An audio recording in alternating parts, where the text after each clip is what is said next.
ఎవరి గురించి చెప్తున్నాడు? ఇజ్రాయేల్ చెప్తున్నాడు. ఇజ్రాయేల్ మీ మోసే, మీరు నమ్మిన మోసే ఉన్నాడు కదా, ఆయన ఏం చెప్పాడు మీకు గుర్తులేదా?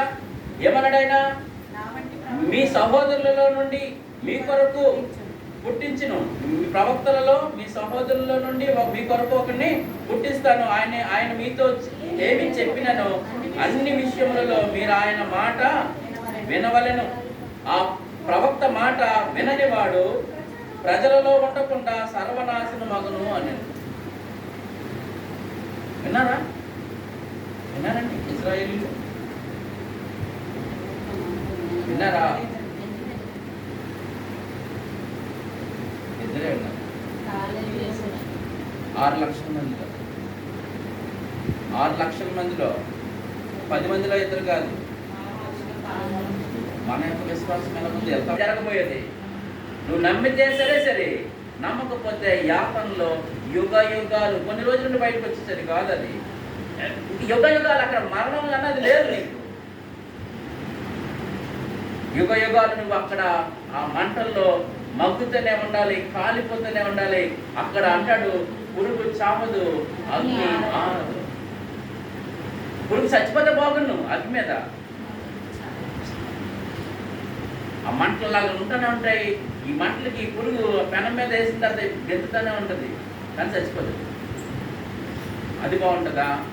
అరే అన్నీ ఉన్నప్పుడే ప్రభుని అంగీకరించి పర్లోకంలో వెళ్ళి నెమ్మదితో కూర్చుంటే బాగుంటుందా? జానకి గారు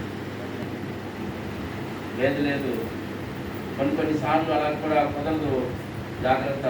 ఇక్కడ చెప్తున్నాడు ఆయన 6 లక్షల మందిని ఐగుప్తు దేశంలో తీసుకొస్తే అరణ్య ప్రయాణంలో మొదలెడితే 40 సంవత్సరాలు మొదలెడితే 40 సంవత్సరాలకి తర్వాత ఇద్దరు వెళ్ళారు అక్కడికి కానానికి. 6 లక్షల కాలు బలం వచ్చారంట. అంటే మొగలు లెక్కేస్తే మరి పిల్లలు, వాళ్ళ భార్య, వాళ్ళు చూసుకుని ఎంతమంది ఉన్నారు? ఇద్దరే వెళ్ళారంట.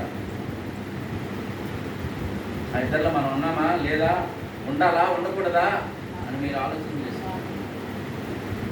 వాళ్ళిద్దరు కూడా దేవుని మాటలు ఉన్నట్టుగా చేశారు. సమాజం అంతా ఏమైపోయినా సరే ఒకటే చెప్పారు, ఇదిగో ఇది దేవుడు ఇలాగే చేయమన్నాడు, పుడుకోమన్నాడు, ఎడతెగకొండమన్నాడు, రొట్టె వినవాలన్నాడు, సహవాసం అన్నాడు, బోధ అన్నాడు, ప్రార్థన అన్నాడు. వీటిలో మనం ఉండాలంటే. తర్వాత నా మాటలు ముగిస్తున్నాను. ఇంకా రెండు మూడు విషయాలు ఉన్నాయి. తర్వాత ఎవరి గురించి చెప్తున్నాడంటే సమూయేలు గురించి చెప్తున్నాడు. వాళ్ళకి సమూయేలు బాగా తెలుసు. ఆ ఇశ్రాయేలుకి సమూయేలు తెలుసు, మోషే తెలుసు. తర్వాత ఒకటి ఏమన్నాడు? సమూయేలు మొదలుకొని అందరూ ప్రవక్తలు ప్రవచించారు, వారందరూ ఈ దినమును గురించి ప్రకటించిరి.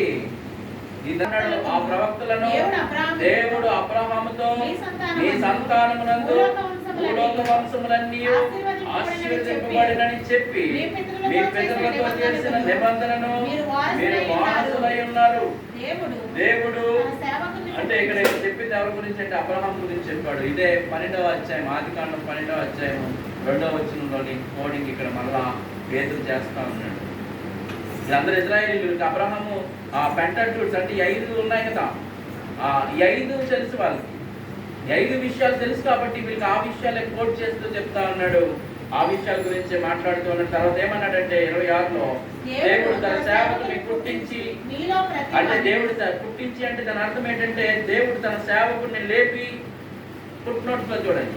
మనం అక్కడ వచ్చిన వాని దుష్టత్వం వల్ల మళ్లించటం వలన మిమ్మును ఆశీర్వదించుటకు ఆయనను మొదట మీ యొద్దకు పంపెను.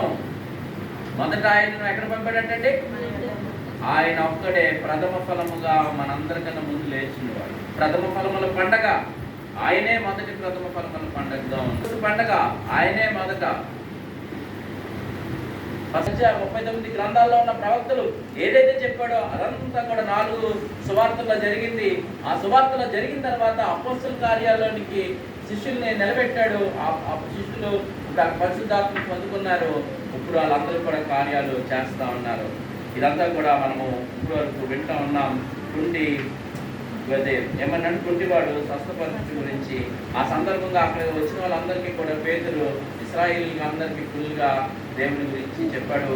అబ్రహాం ఏం చెప్పాడో చెప్పాడు, సొలొమోను ఏం చెప్పాడు, సంసోను సొలొమోను ఏం చెప్పాడో, మోషే ఏం చెప్పాడో, తర్వాత ఆమోస్ ఏం చెప్పాడో, తర్వాత దావీదు ఏం చెప్పాడో అది అందరికీ చెప్పాడు.